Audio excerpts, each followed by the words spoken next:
Taong 2020, si Matt bigla na lang nagkapantal-pantal ang braso, muka at iba pang bahagi ng katawan.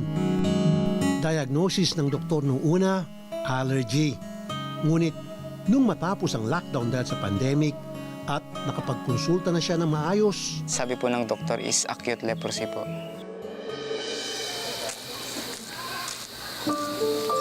sa simbahang ito sa Pangasinan, madalas pumunta si Matt. Ito raw ang piping saksi sa lahat ng mga hinanakit niya sa buhay. Una, sa pamilya. 2 years old po ako. Naghiwalay po yung parents ko. So napunta po kami dito po sa dito po sa Lipit, Sir, Pugara po. Dito na rin po ako nag-aral ganyan. Tapos nung pag-ano ko po ng 10 years old, parang umattend na po ako ng church ganyan. Anong sabi sa'yo ng doktor? Wala namang magawa si Nanay Aida, kundi sikaping ibigay ang lahat sa 7 anak na solo niyang pinubuhay. Bunso ko sa unang asawa si Matt. Totally si Matt nung bata, tahimik lang talaga siya. Hindi siya palaimik. Kung hindi mo kakausapin, hindi siya magsasalita. Dahil hindi masyadong palasalita si Matt, hindi rin nila napagtanto agad na maaring mainiinda na pala siyang matinding sakit.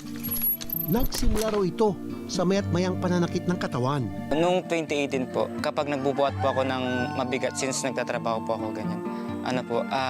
Sobrang sakit po sa loob ng katawan ko, parang sa nerve ganyan po. Yung sakit po niya hanggang parang tagos sa buto po. Tapos hindi ko lang po yun pinansin kasi akala ko po parang pagod lang po ako sa trabaho ganyan po. Tapos nung mga 2020 po ganyan, nagsilabasan na po yung mga marks. Oo, dito. Kasi ang bahay ko, giba talaga yung... Kinutuban na rin si Nanay Aida na parang may mali sa kanyang anak. Palagi niya sinasabi, nangangat yung katawan niya, masakit. Di sabi ko, iano kita sa doktor, takot siya. Pagod din ako, lagi ko siya nagagalitan. Ano ba, bakit ka lang dyan, nakahiga para kang may sakit, ganon.